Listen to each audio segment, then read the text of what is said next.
It's 98 days to the presidential and parliamentary elections in Ghana. Hello and welcome to The Pulse here on the Joy News channel on Multi TV. This bulletin is also available on your Multi TV Digibox, also available on your Go TV channel 144 and your DSTV channel 421. Coming up here on the show, it's not always bad. Today there's plenty of good news to report, and pay attention. The Akosombo Dam is out of danger, rising above 240 feet this morning for the first time in a long time. But for how long? We'll find out here on the show.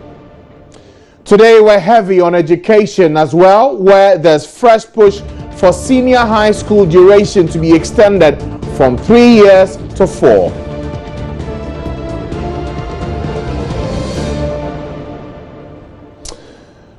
And talk of more good news for those in Cape Coast and the Central Region, where government has unveiled the redesigned, ultra-modern Kotrokraba Market Complex for the people of Cape Coast.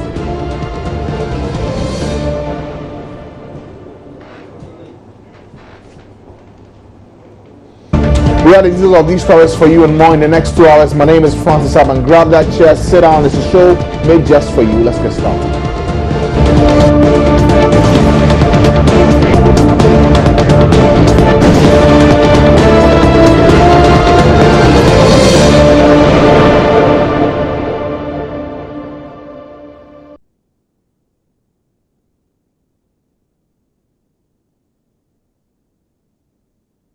And as always, reviews and comments are welcome on this show. Look for us on our social media platforms.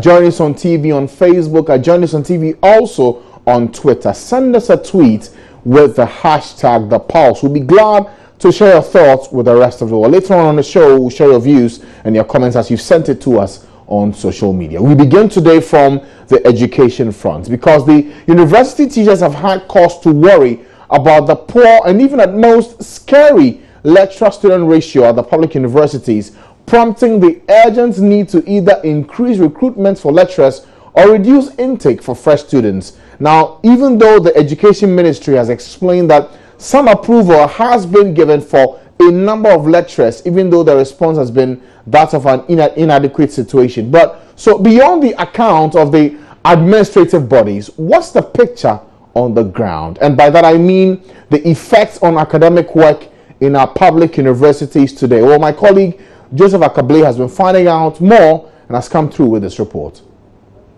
So I'm here at the University of Ghana, the highest ranked university in West Africa. The University Teachers Association of Ghana recently made a call to vice chancellors across the tertiary institutions to cut down the number of students they admit in the coming year. UTAG is of the view that the large number of students being admitted makes the class size too large for lecturers to handle. So I'm here to first and foremost have a look at what a lecture hall looks like on a normal day. Then again, I also talk to some students to find out what they make of the class size as to whether it affects academic work or not. The KAB John Scotte block, one major lecture block here at the University of Ghana. I'm here to show you how a large lecture hall looks like. I'm going in to first grab a seat, enjoy the lecture for some few minutes so you catch a glimpse of what ordinarily students enjoy on a normal day. The screen that displays the lecturer's notes is the focus for many. For a class this large, it helps students to follow lectures keenly. I managed to grab a seat at the back of the lecture hall that can be occupied by as many as 700 students. The speaker that hangs high above the walls in the lecture hall makes the lecturer's voice audible for all. Few minutes to the end of the lecture, I exit to interact with some students. So you have seen what a lecture hall looks like on a normal day when students go in to listen to their lecturers. It's now time to find out the views of students as to whether they think the class size affects academic work. So I'm joined here by one student here. We'll be talking to. Hello, how are you doing? By God's grace, I'm fine. Ordinarily, what's the size of your lecture? We're about close to 300 students. So I do social work, so you can imagine the class. We are very much. In fact, some of the lecturers are ineffective, especially when given an assignment, and sometimes they just come to class and just read everything that they have there, but do not go further because they are afraid of the marking, they are afraid of the assignment being piled up there, and I think it's tiring for them if they say they want to reduce the number of students in their class. Even when you are going to take a different course, we want to take a course that we want to be an interactive class, so we want a smaller size for lecturers to know each other and for the class to be very interactive. So I believe having the small class will be very beneficial. Well, I think it's a major challenge, because what happens often at times here at the University of Ghana, for instance, is that you always have a very huge class such that it is very difficult for lecturers to have that one-on-one interaction that we would need for the quality of education and the teaching and the learning and all that. So it's generally a problem, but there's little we can do as students. We can't say much. We would just have to go through the system and go to our class and do as we can. If it's necessary, you go for tutorials. That is where you can, in the list of instances, get some one-on-one encounters with your lecturers or teaching assistants. Now, if you listen to UTAG, they give the indication that if, as it were, the numbers were to reduce, it means we'll have better output from students, not just in terms of academic work, but on the job market as well. I don't know, what do you make of that? I think that doesn't solve any problem. I think that for students or for people who go through the high schools and want to go to the universities, they should have the opportunity to go to the university. If there exists any challenge, it ought to be through a concerted effort with government and other stakeholders to make sure that if it is lecturers that we need, as many as we can employ, we do that and make sure that students get to benefit from the schools. Let's not say because the teacher or lecturer student ratio is very limited, and for that matter we don't have enough in terms of the quality, we should do that and disadvantage people, as in students, from getting the opportunity to be in school. I don't think that's the best of ways in addressing this problem. It has to be that government has to make sure that if we need 1,000 lecturers, to make sure that we allow every single student who qualifies to be in the university to go to the university and get quality education, we do that. I'm studying political science, philosophy and classics and archaeology. So when you pick your political science class, for instance, how many students do you have in the lecture hall? There are about more than 320 students in the lecture hall.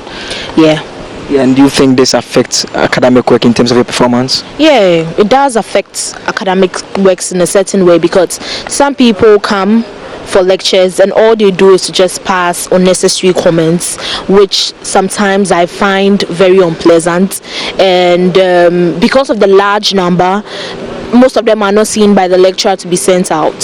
So I think it really affects academics. Yeah, for me, I'm actually able to ask questions, and the lecturer does also interprets it well to me, to my understanding. But then some people, they're actually shy because of the large number.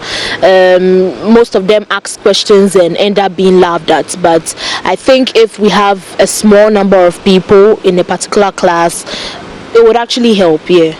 Do political science, and we have a little over 700 students in our class for the entire political science class. But when I came to level 100, we're a little over 800. Yeah.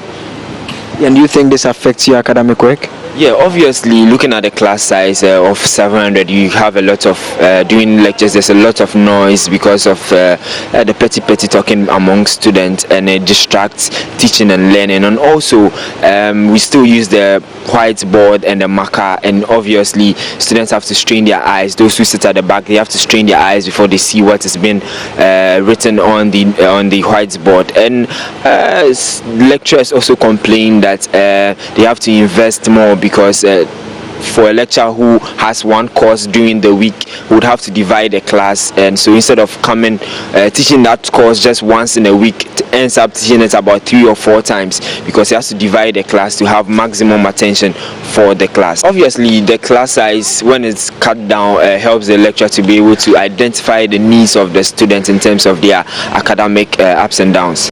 So you have seen what the lecture hall looks like. We've also heard that call coming from UTAG, calling on vice chancellors of the various institutions to cut down the number of students that they will be admitting. You also heard the opinions of some students, very varied opinions coming in from the students here. As it stands, we are all watching what the vice chancellors across the various tertiary institutions will be doing, as well as they will hit to this call by UTAG. Joseph Akable, Joy News, Accra. That's a story from the University of Ghana, Legon, as put together by Joseph Akable. But joining us in the studio to understand more of these issues this afternoon is the president of the University Association of Ghana, Dr. Harry Agbenu. Thank you, sir, for joining us today. Thank you very much. And since your news conference last week, Thursday, has there been any move to address your concerns, first from the vice chancellors and also from government, the education ministry? From government, we have not heard much. What we have rather heard has been trying to defend the indefensible. But from the front of our vice chancellors, even before we had the press conference, we met with them and they fully appreciate the issues or the concerns that we were raising. So for the vice chancellors, do they agree with you that they have to cut down on their intake? They agree that there is really a problem and that the problem must be addressed. And one solution was to impress upon government to allow the recruitment of the needed number of lecturers to be able to handle the students. And one other solution was what we were proposing, that if government is unable, for whatever reason, to allow the universities to recruit, then there will be need to cut down on the intake to allow for more effective, efficient handling of the students. The last time I listened to you on this matter, you made it clear that there was a certain number of lecturers that had to be recruited to meet the lecturer-student ratio. Yeah. We know the government has also put together some, they've received a list of lecturers that they can employ. How come that option is not being looked at critically? I think, as I keep saying, the truth is only one. And it could be in the middle. It could be on our side. It could be on the side of government. But those who care to know can find that truth. And simply by going to the various institutions to find out the number of lecturers they requested for and the number that has been granted them. And so I wouldn't want to go into the debate as to whether we are right or they are wrong. But the truth is I mean, it's there for anybody who is interested to find. But again, if you say that there's a required number and government says we can employ this much, considering the financial constraints we find ourselves in, is there no way that we can find a middle ground on this? I'm not sure about that. Education is important. And indeed, what you put in is what you reap. And so if you don't have money to train all the people who are qualified to be trained, all you do is to train those you can with the resources you have available. You understand me?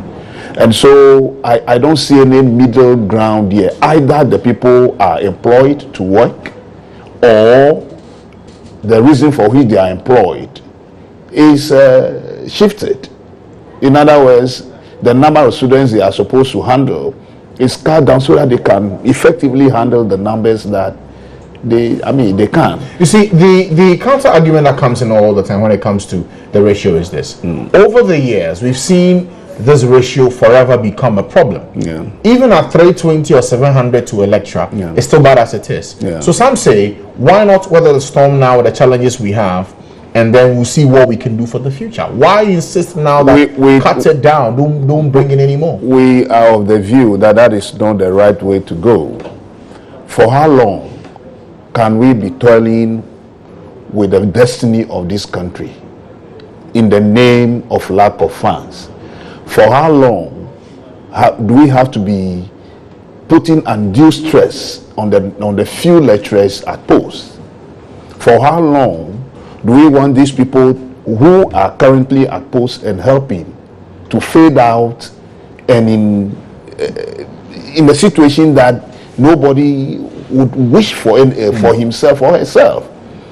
What we are saying is that we've been sacrificing over the years, and it's about time something is done about what the situation is. No more sacrifice. I mean, we continue. Even now, the number of students we have, minus those that are yet to be admitted, is large enough. We are already sacrificing. But we are saying that it is time for a country like Ghana to take a step to solve a problem that plagues its manpower training and development. But you see, thing is this: for the problem you want fixed. It comes down to money, isn't it? For those who are supposed to be recruited, the ability of the state to pay them. So we don't come back full cycle 3-6 months or 9 months down the line and say you recruited the people, you haven't paid them. If we do not have the proper financial muscle to do it, why can't we weather the storm for a period and get the money and do this? We are not faulting government for not making available money to pay for the needed number of lecturers. What we are saying is that if that is a difficulty, then let's make do with the numbers that we... What is so difficult about this for anybody to understand? This is a logical conclusion, my brother, that you can only afford for 4 people to teach. Give the 4 people the numbers that they can deal with effectively. Why would you want to insist that even though you are 4, the 1,000 that I have and I want them trained, the 4 people should train them? What kind of logic is that? We are saying that yes, we appreciate your problem. As much as you want us to appreciate your problem, appreciate our problem as well. Okay. Don't let us be selfish here. Let's face the truth that these people can only work with this number. So let's give it to them to work with. That is the simple demand we are making. We are not forcing government to go beyond its budget to recruit lecturers. No. We are saying that, well, we understand you. You don't have the means to recruit them. So since you don't have the means to recruit them, let's also have the numbers that we can deal with effectively. It doesn't make sense to us that we bring our children to the campuses and bake them halfway and claim that we have trained them. I see. What would you rather have? A half-baked student or one who stays home, who is qualified and cannot get access to the public university? A half-baked student is more dangerous to society than somebody who has not had education at all. At all, nothing at all. Yes. So you would rather that for what, 100, 200, 300 of them who may be eligible may have to stay home and wait for another year? Wait for another year. As and when the situation improves, we take in the numbers that we can. But you know that year on year, the numbers will increase for those who write the exams. That is why we have government, to find solutions to problems, national problems. Governments are selected to solve problems. So we are looking up to them to solve the problem. We are willing to help solve the problem. How are you willing to help? That is a suggestion we are making. That is a suggestion we are making, that don't let us bring our children to the schools and let them walk about. In fact, we are professionals. We want to do our work the way we are trained to do it and do it well. So we'll be proud when we meet our students. When I just walk into this office, somebody walked to me, said, I was in your class. I was glad, I was happy to see him. You understand what I mean? I don't want a situation where you teach somebody, the person sees you and is running away because the person is not fulfilled. Education is not a privilege. It is a right. So if you say it's not a privilege and it's a right, some would say, then give us many of the people this right and manage with what you have. And give us many of the people who train these people. Okay. Who offer them this right. Okay. Now tell you what, still on this leg, we've already had some suggestions that in view of the difficulty with the lecturer-student ratio, there are some arrangements in some public universities where you have individuals who come in as lecturers but are not properly prepared to take over and get this job done. So midway through, there's some stagnation in their career growth. Is that true? I don't quite get you. Some individuals are recruited at the public universities supposedly to teach these students. Yeah. But in terms of qualifications, they are not there yet. Yeah. So midway, 2, 3, 4 years down the line, you find that they cannot write their papers and articles to be able to progress. Is that the case? Yeah, it is exactly the case. The minimum qualification to be a lecturer in our universities is PhD. And we don't have too many of these people in the system. And so universities are struggling even to get those people so qualified to teach. Before then, after your MPhil, you could handle some classes at the junior levels. And then hoping that as you are teaching, you enroll for the PhD and get on board. But unfortunately, because of the volume of work, that is placed on these individuals, it is difficult for them to combine work and their PhD programs, because the program itself is another thing. And so what some universities have done is that they recruit the MPhil students to help in tutorials, in handling some of the junior classes, and then after 3 years, you are supposed to move on to be able to, to acquire your PhD. And so they are laid off, new ones are. It's a problem that the universities are trying to grapple with. But with that cycle, what's the consequence of it for the people who are being taught? Then when they leave, then it now comes, the burden is now on those who are post. You understand what I mean? And so those of us who are post and are deemed qualified to handle them, we have to take them on. And that is the workload we are talking about. Is that to mean that this issue of intake has not been properly managed for a number of years? You're at your tipping point now and you are saying no more. Is that what it is? Exactly so. That is why in our press conference we have called on management to take steps to stop the unnecessary interference in the administration of universities. Okay, but if that's what it is, then some key questions need to be asked for those who manage these public universities. Yes. Recruitment needs to be done. It's not done. You bring in people who are holding MPhil to hold the fort for a number of years, and the problem begins to compound. Is it now that it's hit the critical level that we are all crying wolf and asking for a solution? That is what we are saying, that you see, it is all because managers of our institutions are under pressure from government. Government to take in as many of the students as possible. It's become a political issue. That students have qualified, they are not getting spaces in the various public universities. Why are you? This is why I'm here. That is why everybody is talking, and you have invited me here to speak to the issue. Parents anticipating that once my child has passed the exams, he must be in school. And if the child does not go to school, it's become a political issue. They'll ask politicians, what are you doing that? When you train them and they are not getting job too, it's a political issue. When you train them and they feel that you have not trained them well too, it's a political issue. So at the center of all these problems is the lecturer, is the teacher. And we are blamed for almost everything. And we are saying that, give us the tools that we need to work with. Give us the manpower needs. And we will deliver to the benefit of this country. And if you don't have the means, let's begin to take steps to train our people and train them properly to be competitive in this globalized world. How many of these individuals who are holding the MPhils, who are being asked to hold the forts, how many of them would you find in our public universities on average? In fact, I don't have that statistics, but we have quite a number of them. Over 50, over 100? In one institution or all the institutions? At least, if you can give me an example, say for the University of Ghana.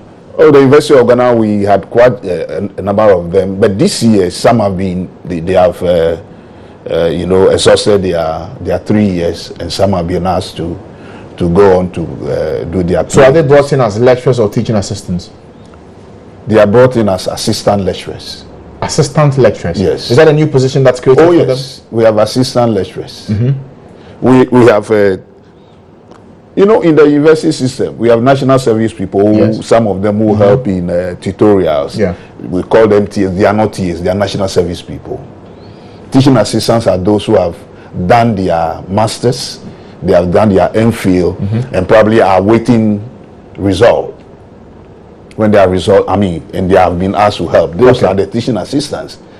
And then after your MPhil, when you are asked to help, you are appointed either as a tutor or as an assistant lecturer.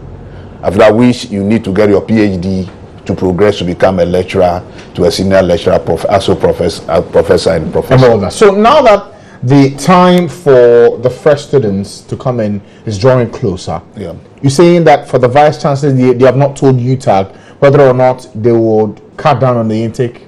We have called on them. They have not officially informed us that they are cutting down, but we believe that our vice chancellors understand and appreciate the call we are making, and are willing to toe your line, and they will listen. And they will listen. Yes, sir. But you also mentioned that it's also a political matter. So it's a fine blend between listening to you and listening to government. That is why our vice chancellors, our managers will have to stand up to the occasion and, take on the autonomy that is granted them under the Constitution, under the acts that establish the universities. The universities are supposed to be autonomous. They are supposed to have academic freedom. Supposed to be, but are they? They are not entirely, but we have called on them to try. Are you not putting them in a very difficult position to take these decisions? We are helping them. They see us as we are helping them. Because you see, the government says admit more. You say don't admit, because if you do, we can't teach them. Admit more. That's a difficult No, it's situation just for a them simple position to make to government that, well, we wish we could have admitted more, but we don't have the space, we don't have the manpower. Finish. So they can push, but they don't have the right to sign admission letters, and no, they can only appeal. And so you tell them the truth that, well, where we have reached, there's nothing more we can do, and that is it. In the past, the intake was still maintained. A lot more people will come in than what you ask for. If that happens for this academic year, what's the worst UTAC will do? In fact, I don't know what UTAC will do, but we have said that in 2 weeks we would evaluate the situation and take the necessary steps. What steps that would be, I don't know. The National Executive Committee of UTAC will meet and make a decision. In 2 and weeks' when time. that decision is made, we'll duly inform the nation. When we heard the Education Ministry speak on this, they mentioned that a certain number of lecturers had received a list. Have those individuals been recruited yet? No, sir. They haven't. No. Do you know when they're coming in? They've been, according to the approval that was given, they were supposed to be recruited from, report from November 1. Meanwhile, the institutions are resuming in August. So between now and November 1, we don't know which people are supposed to be handling those positions. Well, you see, that will this, that not be you? This is what we are saying. Like you, this is what we are university? saying, that it appears people do not understand how universities run. But Plan in advance. But is that not shocking? Because the education minister is a former VC, a former vice chancellor. Please, I don't know what is happening. I don't want to make any comment on that. But you just said that there's a problem with the way this whole matter is being managed, and that those who are supposed to take these decisions are not doing it properly in terms of planning. It comes back to the education ministry, isn't it? Well, maybe you may find out from her why so. You may find out from her why. But you are equally worried about how things are being done. Yes, I'm worried. From her ministry. I'm worried. Have you had calls to go see her? That and is raise why issues? we have called on them in the press conference to do ABCD. Okay. To remind her, to remind all others that universities are run according to programs, and that you plan well ahead of time. So you don't understand why the education ministry led by Prof. Jenna Nopokwa-Ajimane is not doing things right? I don't know. We don't understand. You don't understand? We don't understand. So have you even tried to seek audience with her to get some of these things clearly explained so you can understand? We would have expected that she will invite us to discuss with us what her problems are in the ministry. But what probably is the case is that maybe she is advising the right thing, but others who are supposed to listen to her are not listening. Probably, I don't know. You're looking at one side of the stick. It could be the other side. It could also. be the other side. Okay. Thank you, sir, for joining us today. Thank you.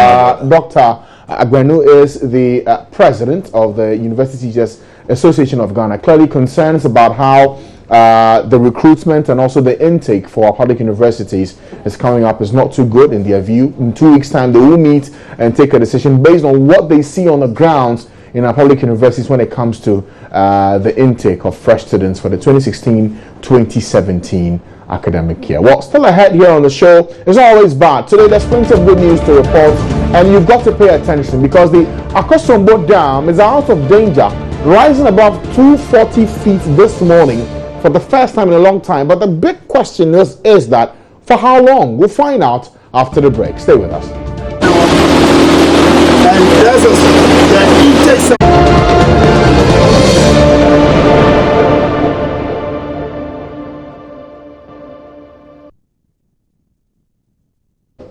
You're welcome back to the Pulse on the Joy News channel on Multi-TV. Well, today there's some good news from Akosombo in the Eastern region to you. Wherever you are, the hydroelectric dam is out of danger. The water level has this morning risen above the minimum 240 feet level. That's great news for the country. It's more than a party at the VRA and the Power Ministry. Well, joining us via Skype is Deputy Executive Director at the Africa Center for Energy Policy, Mr. Benjamin Boakye. Thank you, sir, for joining us today, this afternoon.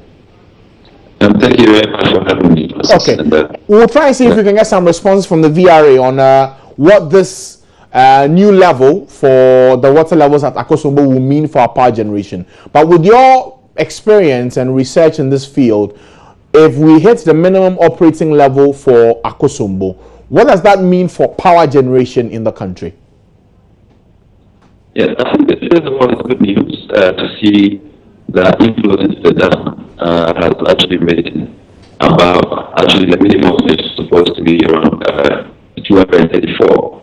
So having 240 means that we are about 6 feet above the minimum, which is good news. But it is not completely out of the woods. We still have to manage it so that it will not be overdrafted to get into a very precarious situation, because we are midway the rainy season, which means that in the next month or two, the rain is not will cease. So we still have to be cautious how we use the turbines. It is not a level that allows us to push all the turbines into full gear right now. So I understand why we have a conservative producing around 400 and 600 megawatts, and depending on what time we're in. So that's how we have to manage it. Okay. And if we can spare more water, then it can take us out to the woods. Okay, we will continue this analysis in just a moment, Mr. Boakye. But here's some quick facts and information that we need to bring to you, just so you appreciate the picture we're painting on the situation at Akosombo today. We know that, as he mentioned, the minimum operating levels will be some 234 feet of water. But now we're hovering over 240 feet now as of today, 240.08 feet. Now, on Sunday, the 30th of August last year, exactly a year ago by this time, we were at 238.02 feet. That's some 72.548 meters. That should have been pretty good news last year, but it's a little better today, considering our energy mix and the fact that we've now gravitated more towards thermal energy than hydro. It still helps for interesting reading, considering that tomorrow the Ghana Gas will be knocking off some gas supply to Abuaze Power Enclave. That will mean automatically that Ameri will go off, 250 megawatts lost in the process. We don't know what the situation is in Abuaze. We have been told by people in the Power Ministry that it will not really affect the power generation in the country. But what we do know is that if we're getting a lot more water from Akosombo and the water level is rising, the 6 turbines could have at least 3 or 4 operating.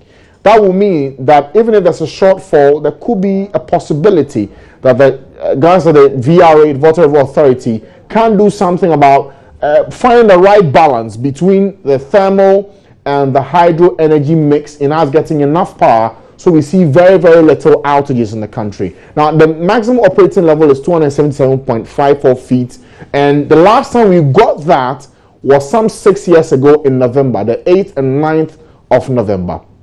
That's the last time we hit our maximum operating level. But the minimum, we went really, really low in 2007, 234.96 feet. And you recall the power outages we saw in that particular year for quite a while before we got out of the woods. And now we're back to seeing some issues with our power generation. It has been a number of years, 3 to 4 years, of some inconsistencies in the power supply across the country. A lot of outages we've seen affecting businesses and people's homes today. So that's some quick facts for you about the situation on the ground when it comes to our power generation, and why this information about the dam reaching its minimum operating level, a little above it, should be some good news for us today. But let's continue our conversation with Mr. Benjamin Boakye. He is with the African Center for Energy Policy. In fact, before I get back to him, let's speak to the the Chief Executive Officer at the Volta River Authority, Engineer Kirk Kofi. Good afternoon to you, Mr. Kofi. Thanks for joining us.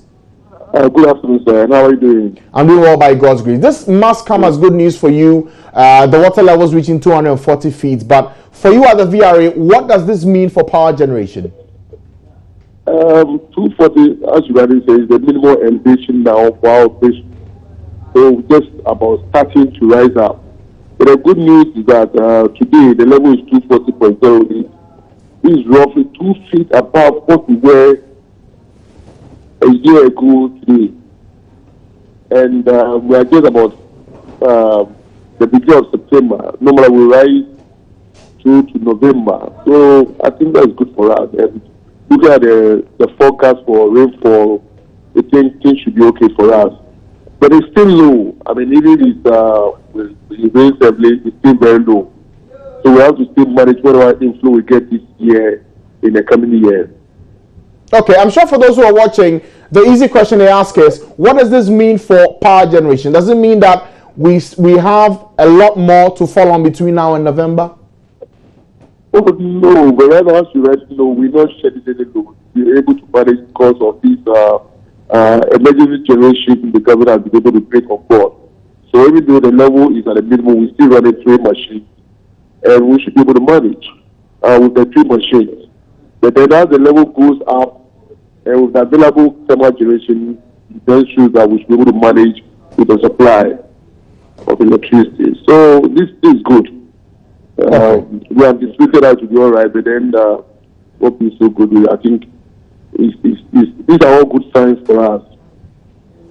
Okay, much as you say these are good signs, just tomorrow we know that Ghana Gas is doing their routine maintenance in Atuabo. That will mean that our Ameri plant will go off automatically, 250 megawatts out of the mix.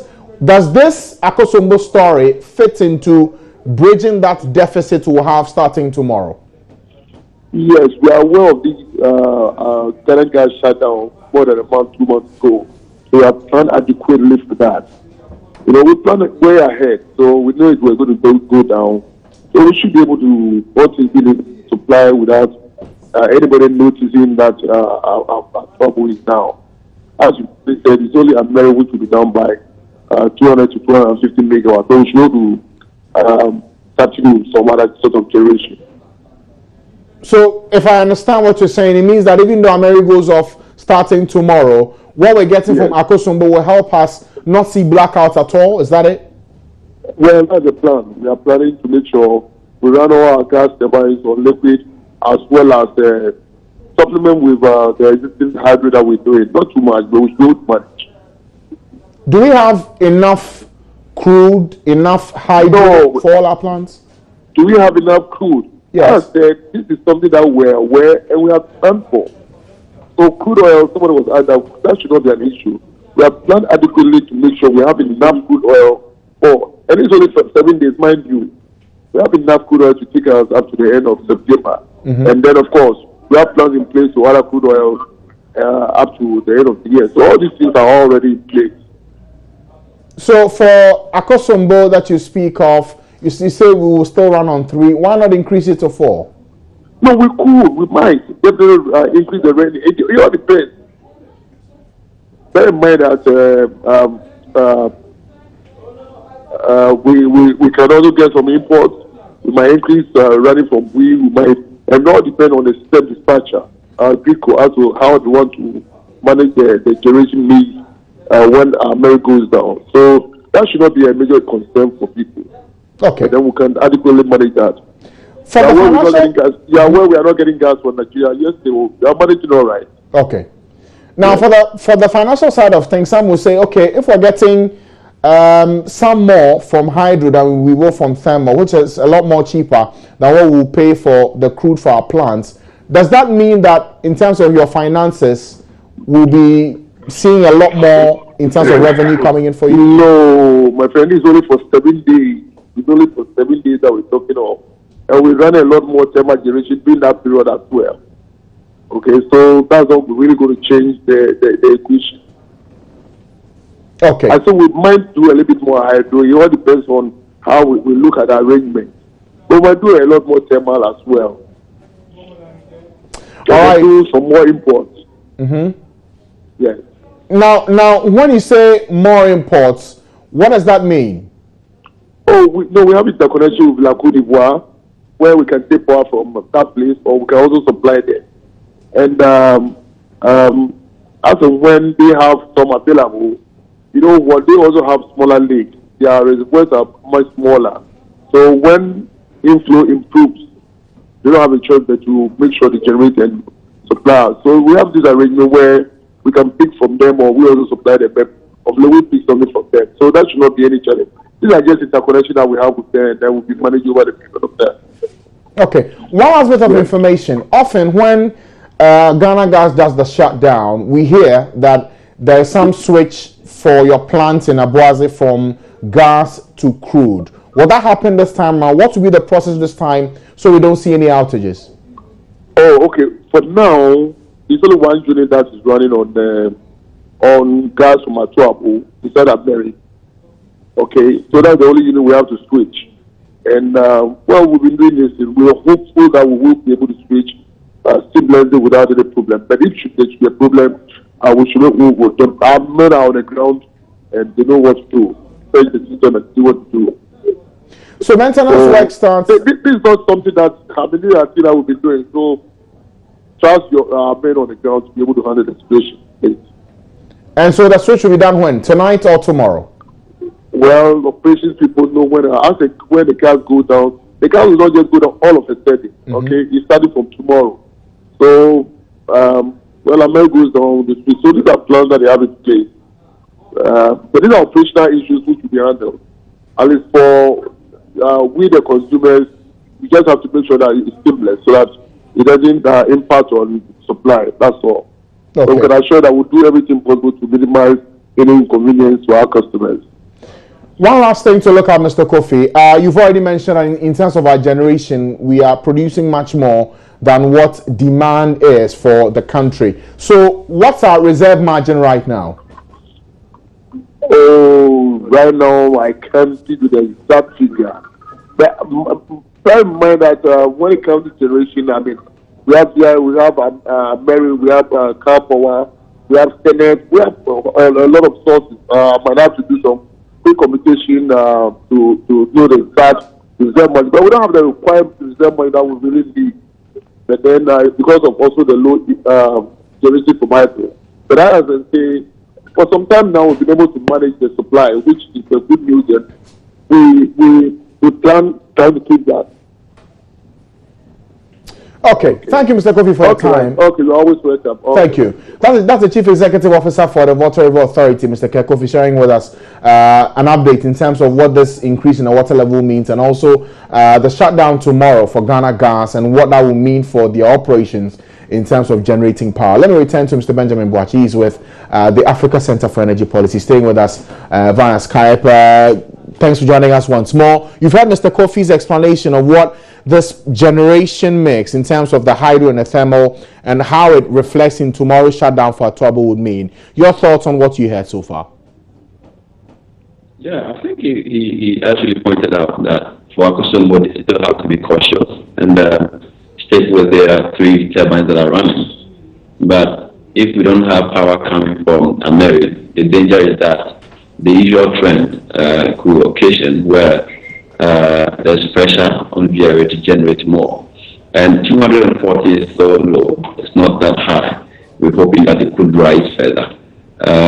If we have to generate more from Akosombo and we don't get enough flows coming in, then we could raise even lesser into the future. And I think that's where the caution really will have to come in. But if we can spread the shortfall among all the hydro terminals, let me come in and let also take some part of it. We can be able to manage the situation like that.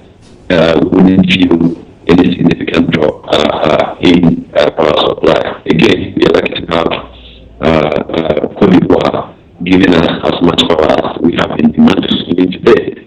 We import about 150 megawatts to augment our local supply. So if Côte d'Ivoire can continue to give us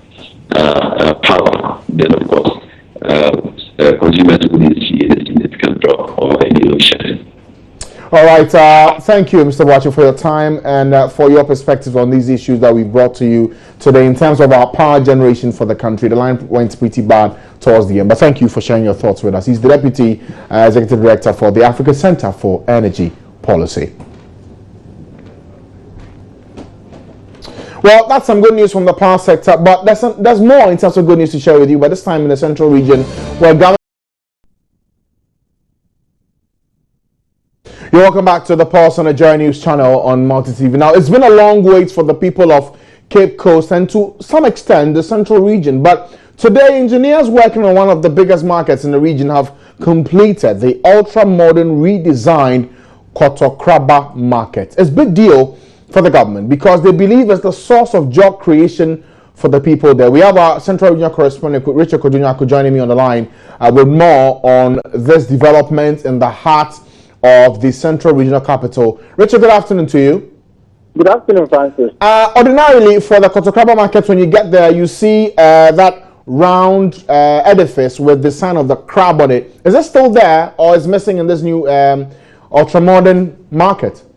Well, it's missing in action and it is no longer there. You know, that place was pulled down and the traders there were relocated to a new site. A temporary structure was erected for them, and so that is where they are currently are. Now, in place of that, an ultra-modern edifice, a structure, very beautiful, has been put in place, and we are told by the Central Regional Minister that that structure has been completed. It was constructed by a Chinese firm, and they have completed it. And yesterday, the Regional Minister toured the facility and indicated that it is now that the NDC government is going to put money in the pockets of the residents and traders, because now this is also going to serve as an avenue for job creation. People who either did not have jobs to do, and traders and businesses that sprang around that area is going to boost some economic potentials in the area.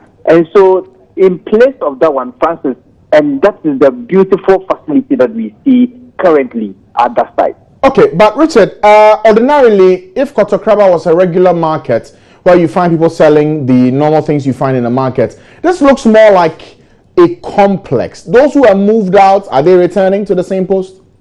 Yes, it looks like, and a lot of people are talking about it, that, well, this same structure, I mean, the structure, this beautiful edifice, will it house the dry fish sellers, the bomone, the kaku, the kobe, those who sell fishes and other things, will they house them?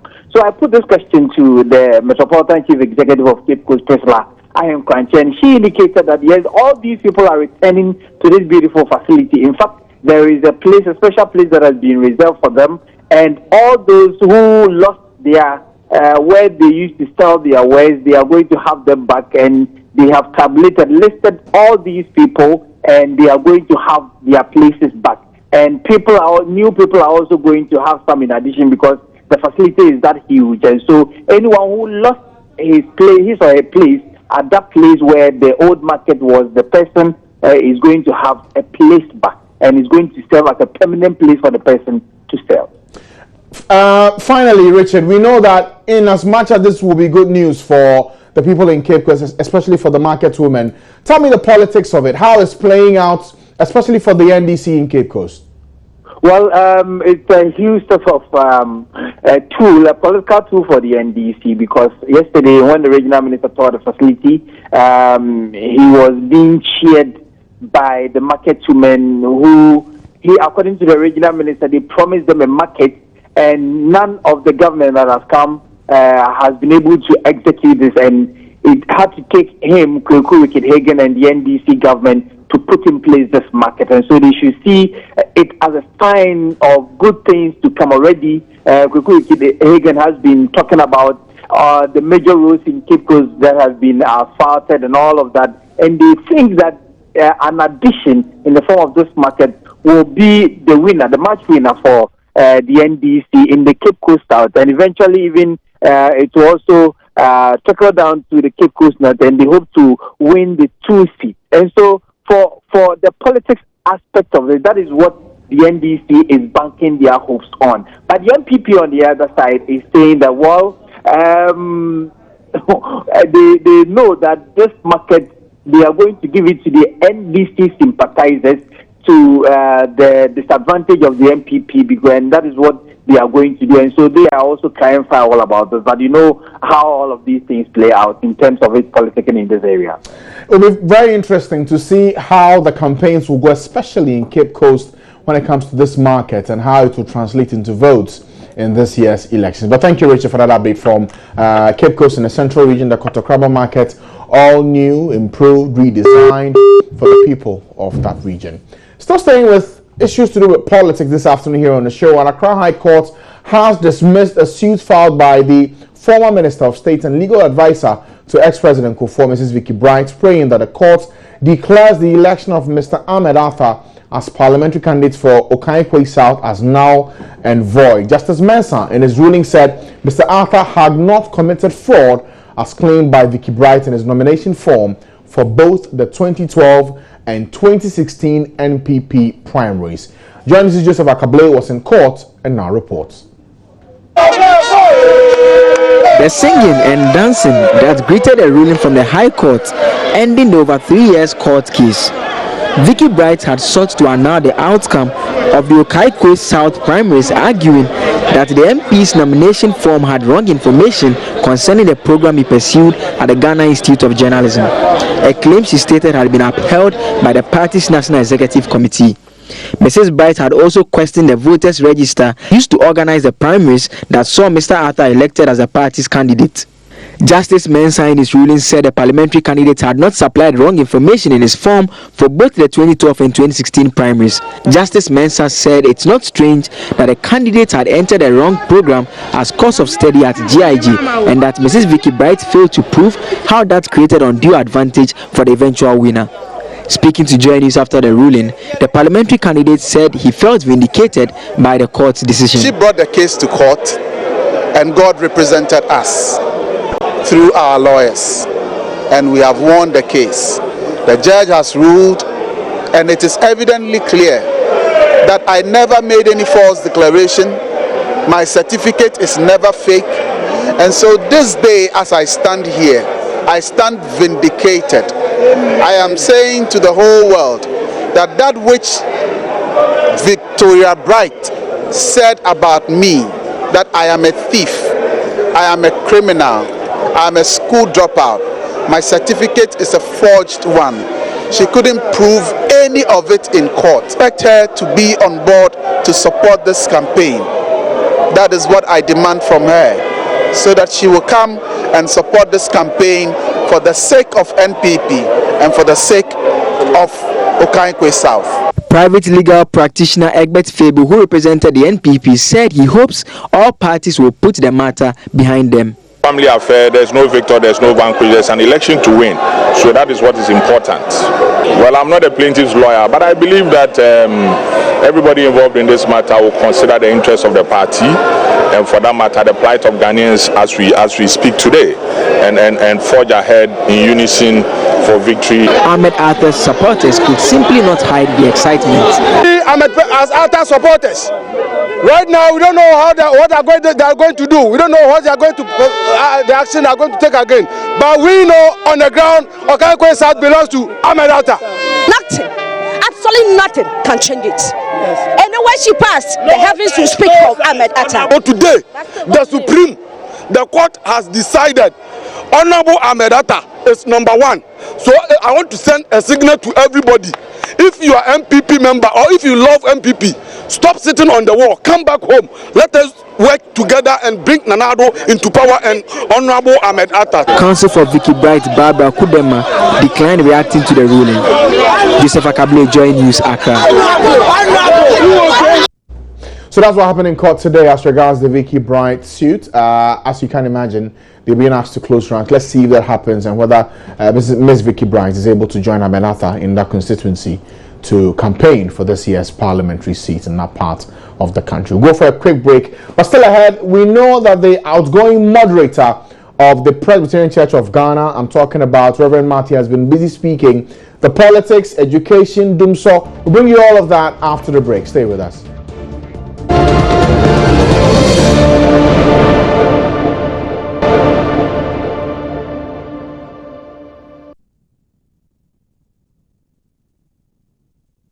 You're welcome back to the Pulse on the Joy News channel on Multi TV. Now, the Presbyterian Church of Ghana is urging and backing calls for the extension of the senior high school duration to 4 years. The message was contained in a communique from the church after its 16th General Assembly meeting at Abetifi Kwahu. It also urged government to initiate measures to curtail examination malpractices during the WASSCE and BCE examinations. General Assembly of the Presbyterian Church of Ghana is pleased to note that there was no reported incident of examination malpractice at the last basic education certificate examination BECE. However, reports of malpractices leading to cancellation of results in the last West Africa Secondary School Certificate Examination, WASSCE, is a matter of grave concern. We therefore urge the West African Examinations Council, WAEC, to develop a more advanced approach and strategy to curb this shameful act, which has emanated from the following factors. A, teachers' inability to fully cover their drawn syllabi, the inadequacy of the senior high school duration, which makes teaching and learning ineffective. We urge government to initiate measures to curtail these malpractices that constitute a disgrace to the country by further suggesting that A, the league table for schools be stopped. B, deeper parent-teacher role in policy formulation and implementation be allowed. C, teacher motivation be enhanced and improved. D, severe punishment for culprits of examination malpractices be invoked. And E, the call by various stakeholders, including the Conference of Heads of Assisted Secondary Schools, CHAS, for the duration of the senior high school to be extended to 4 years must be considered by government. Right, so that's Reverend Professor Emmanuel Mate addressing that news conference there on education, second cycle education. They also make an argument, and Maxwell joins in. Maxwell Agrabah covered this news conference for us here at Joy News. Maxwell, he mentioned something with the 4-year, 3-year debate that has been ongoing for a while now. What's the church's view, and what's the gravamen of their argument in backing the 4-year education? Well, the talk was basically about how students are not able to exhaust everything that they have in the curriculum within the 3-year period that they have. He stated in an off-record conversation that the current system that we had 3 years, went from 3 years to 4 years, and then 4 years to 3 years. He said it doesn't really encourage the teaching and learning in those schools because teachers are unable to exhaust everything in the syllabus. The argument they are making is that if we are able to give these students 4 years to go to SHS for 4 years, they would have enough time for revision, would have enough time. The students themselves would also have enough time to be able to cover a lot of the things that they've studied in school. So what they are saying is that this is the position of the Presbyterian Church of Ghana. We are backing the calls being made by the Conference of Heads of Assisted Secondary Schools and other stakeholders in the education sector calling for the 4-year duration. So that's what you're saying. And also bearing in mind that the church has a number of senior high schools that it manages in the country, Presec being one of them, be it Osu, Nungwa, or the one at Legon. But away from education, he also spoke about a number of issues. He took time, especially today, to deal with what has, in his view, been a tag given to the Presbyterian Church of being in support of the MPP. What was his point today? Okay, so Francis, today's ceremony was essentially to communicate what they have in their communique. Recently they had their 16th annual general meeting where they elected a new moderator. Mm-hmm. So this press conference purposely was to communicate whatever that they have in the communique. Yeah. But he took the opportunity, as you rightly mentioned, to also address some issues that have been making around in some sections of the media. Key amongst them was that the Presbyterian Church is it's partisan. That comment came on the heels of Reverend Marty telling what you call now Danko Akufo-Addo, the NPP flag bearer, that the Presbyterian Church would partner the NPP in development when it's voted into power. But Reverend Marty today is telling us that the Presbyterian Church is not partisan. That in fact, since time immemorial, they've dealt with political parties. They dealt with President Jerry John Rawlings when he was in power. They dealt with John Ejikun when he was in power. Professor Johnny Vasata Mills, and now also is the NDC that is in power. So they are dealing with the NDC also. So he's saying that they are partners in development. Essentially, we can hear him say that. Let's hear from him then. The Presbyterian Church of Ghana does not belong to any party. And the Presbyterian Church of Ghana does not support any party. The Presbyterian Church of Ghana is in existence before all political parties came. And I want to say this. We have seen governments over governments. All governments that come to rule our dear nation, we partner. Presbyterian Church of Ghana partner them. Let me say this, and please let this be heard loud and clear. At the moment, the Presbyterian Church of Ghana is partnering NDC government in the governance of our nation. So those who say that Reverend Mate is NPP, maybe they pay my NPP dues for me. That I'm in bed with Nanado, and every morning we eat. They come and then wash the plates for me. Listen, Reverend Mate is more complex than you can think.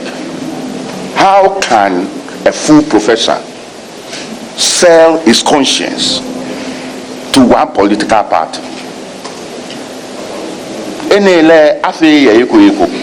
Many penny banye fene di lulute. Now, if you don't know, if you who name Lulutia, Lulute yobia wajimia bre. So Reverend Mate is not just like one of them. So it says that the church is not partisan, they're only partnering in development in the country. But Maxwell, he goes on to mention a number of things, including the fact that him as leader of the church in the past has been courted by some politicians. What's that about? Francis, when I got to the auditorium, actually, we started with some Presbyterian hymn. So I thought that, Reverend Marty addressing this press conference would be devoid of, the usual critical, public pronouncements, but it wasn't the case.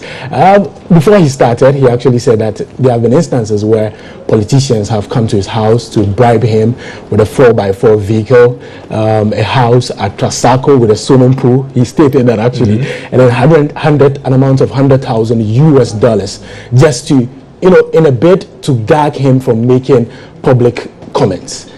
Let's hear him say that. When they speak, they shake the foundation.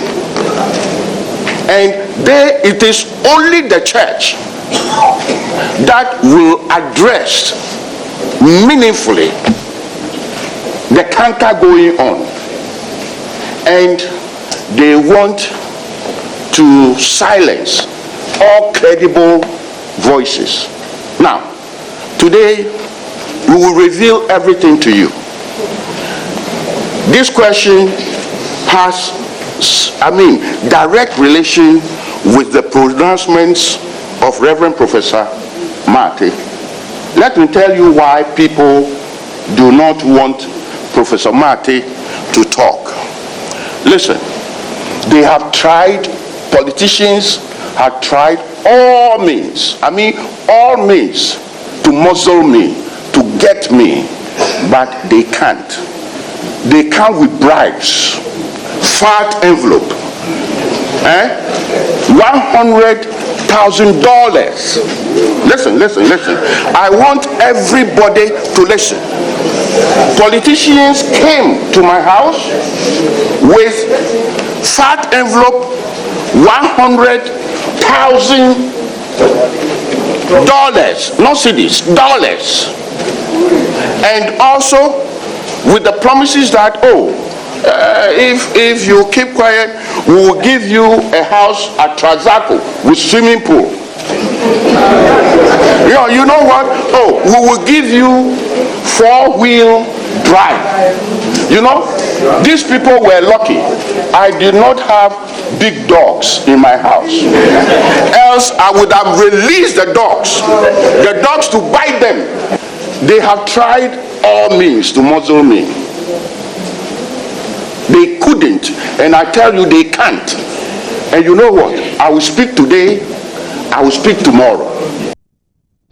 That's Professor or Reverend Professor Emmanuel Martey speaking today. He says that he's been tried to be bribed and asked to keep quiet, but in spite of all the money, the houses and everything, But Maxwell, I'm just curious: $100,000, a house, a car, no names of who these individuals are. Well, he was not willing to name names at the event. It was during the question time actually, so it was difficult getting him to press in on to get him to mention names. But he stated that he was not going to mention names. But why is that? Why say this and not? He actually dropped some clues.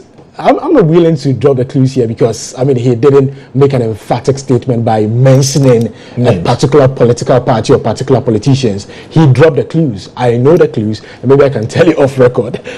Okay, all right. But there's more he said in relation to Dumsor. The last time we heard him speak about the erratic power supply in this country, he mentioned something to do with him having the solution to our power crisis. What did he have to say about that today? Well, on the erratic power supply, the Presbyterian Church is saying that they acknowledge works by government and the progress made so far to solve the Dumsor, the challenge that we've had with our power sector for some time now. But he's saying that we need to do more because even as it stands right now, even though we've made giant strides comparing to what we've had in the past, he thinks that there's a new phenomenon coming up, there's a new challenge with regards to increase in electricity tariffs, and he says that it's crippling a lot of businesses, and a lot of businesses are folding up because electricity tariff has gone high. We can hear him say that.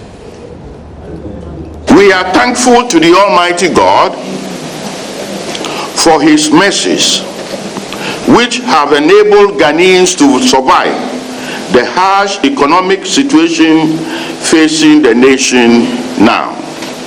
It is an undeniable fact that the nation is being confronted by harsh economic conditions.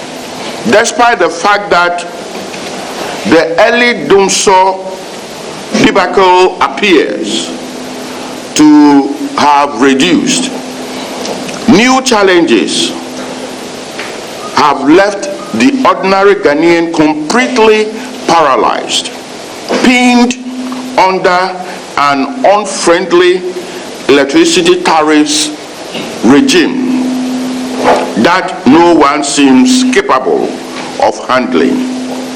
Due to this electricity problem, businesses are collapsing with attendant unemployment. Under these circumstances, we'll urge the government to initiate measures that will mitigate the harsh economic and fiscal problems confronting Ghanaians. Right then, so the man who is known for being outspoken, never shy to share his thoughts with us as a country, Reverend Professor Emmanuel Martey, sharing his thoughts with us today at that news conference. But thank you, Maxwell, for the work done in covering this news conference. We'll go for a quick break. When we come back, there's a lot happening in the country. Another gory accident in the western region. Quite a sad one to report. We'll bring you that after the latest in sports. Stay with us.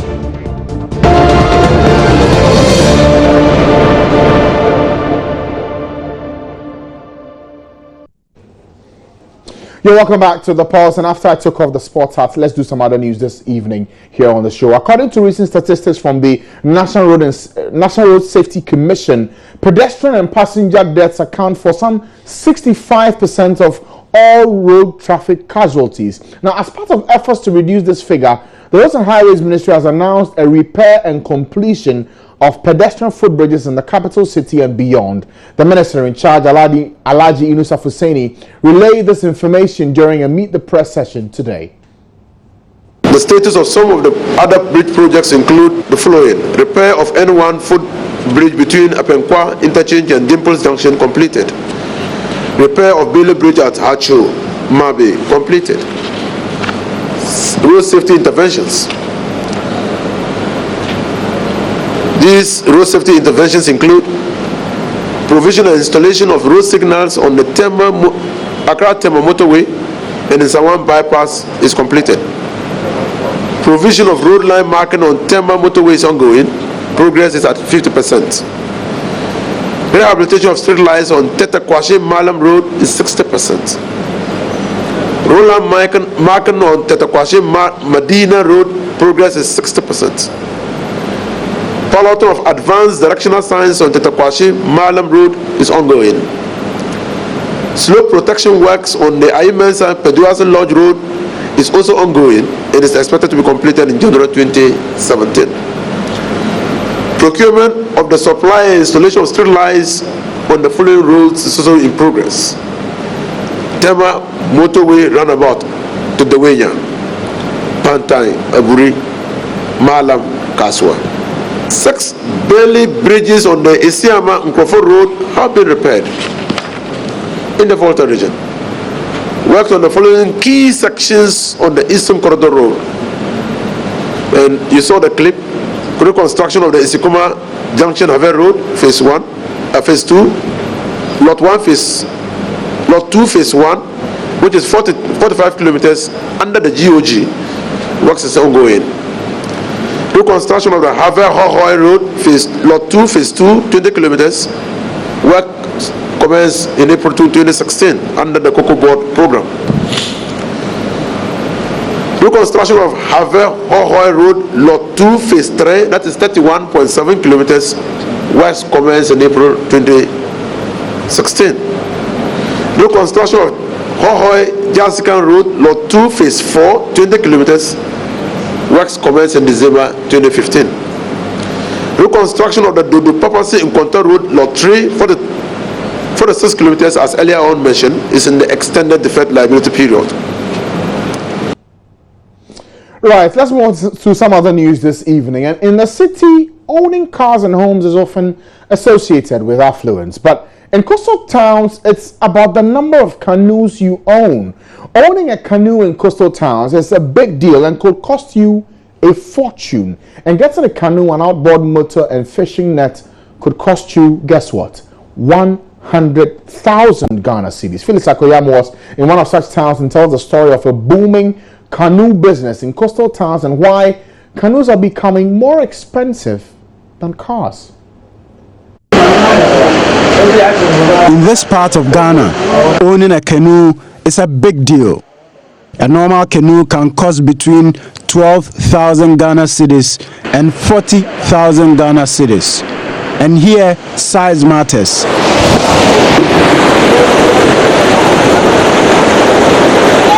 The bigger ones are able to take about 35 people. So being rich in the city is often associated with the number of cars you drive or own, and perhaps the number of homes you own. But along the coast here, it's not about the number of cars you drive, but it's about the number of canoes you own. And it will shock you, and indeed it shocked me, discovering that a big canoe could cost as much as 40,000 cedis. The least costs around 12,000 Ghana cedis. And so it's a big business here. The people here tell me affluence here along the coast is often associated with the number of canoes you own. Kofi Atta has been building canoes for more than a decade.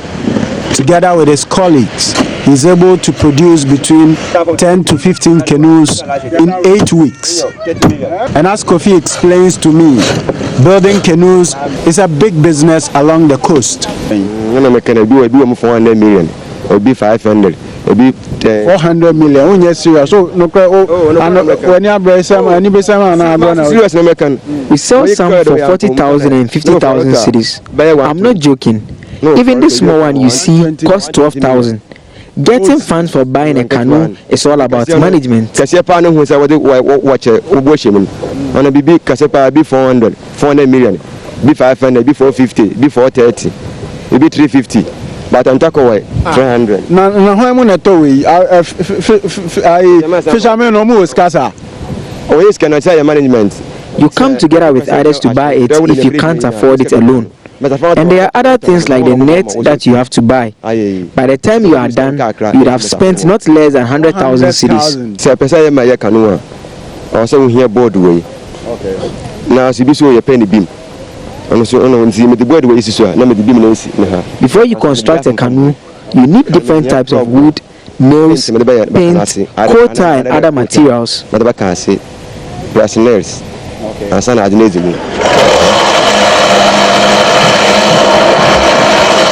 And for the chief fisherman of Mori, a canoe is worth more than a car these days.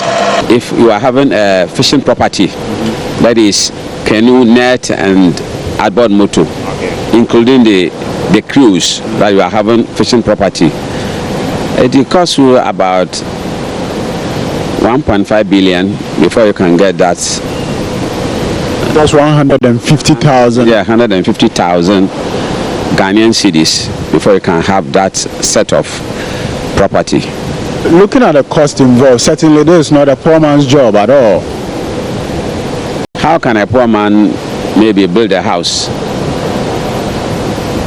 If you are poor, you can't build a house. So if you are poor, you can't get, a canoe or maybe a property to own one. You can't get, yes. So the next time you visit a coastal town, you may not find many of the trendy cars on the road, but I bet you will find their own Toyotas and Hyundais on the high seas. Felix Akoyam, Mori, Joy News. You can maybe call it an equivalent of a Range Rover sitting on the banks of a beach. Well, that'll be it for our show today here on The Pulse. For more news, you can log on to myjoyonline.com. That's where you find all the trending news and breaking stories.